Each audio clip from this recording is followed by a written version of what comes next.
کله شپېلۍ ولې کېږي الله قرآن کې وایي فصعق من فی السماوات ومن فی الارض پس ځمکه اسمانونو کې چې څه دي دا ټول به بېهوشه شي. حدیث کې راغلي د شپېلۍ چې کله ولې کېږي وایي چې کله د اواز شروع شي دا به داسې خوږ اواز وي. وایي روایت کې راغلي دی وایي چې الا اصغى لیته وایي دا انسان به دا خپل دا څټ داسې کوږ کړي د دې شپېلۍ سره چې کله د اواز شروع شي او ورفع لیته او بیا به د انسان دا څټ داسې اوچت کړي چې دا کوم اواز شروع شو دا سره کوم اواز دی او الله ته د دې پته ده چې دا به څومره وخت اخلي دا شپېلۍ.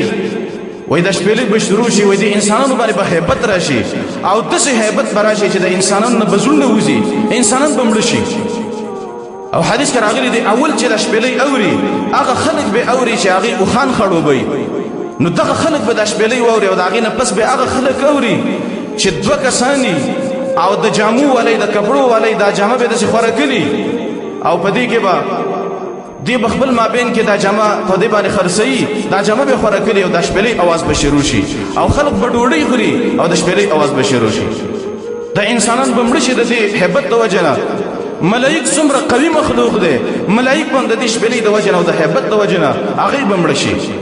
ټول مخلوقات په ځمکه اسمانونو کې چې کوم زنده سر دي د دې شپېلۍ د اواز د وجې نه به ټول مړه شي او ټول به وفات شي.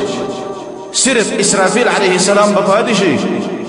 اسرافیل علیه السلام به وایي چې یالله لم یبقى غیري وغیرک یا الله یو زه پاتې شم یو ته پاتې شولې نور هېڅوک نشته دی.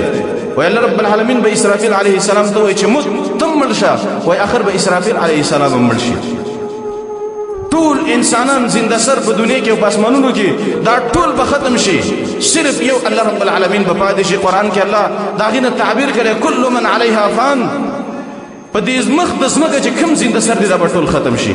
ویبقى وجه ربک ذو الجلال والاکرام صرف د الله رب العالمین مخ او ذات به پاتې شي او نور ټول خلک به ختم شي. الله رب العالمین به دې ټیم کې دا غږ وکړي چې لمن الملک اليوم ای زما بندگان اوس د چا باچهي ده چې په دې دنیا کې ستاسو باچاهانې وي او ځان ته هم باچاهان ویلې اوس باچهي د چا باچهي ده. حدیث کې راغلي ما بین النفختین 40 د دې دوه شپېلو په منځ کې 40 دي. نو ظاهر د روایتونو معلومیږي چې 40 کاله به دا انسانان مړه پراته وي. د هغې نه پس به الله رب العالمین اسرافیل علیه السلام را ژوندی کړي او شپېلۍ به ورله ورکړي چې بله شپېلۍ ووهه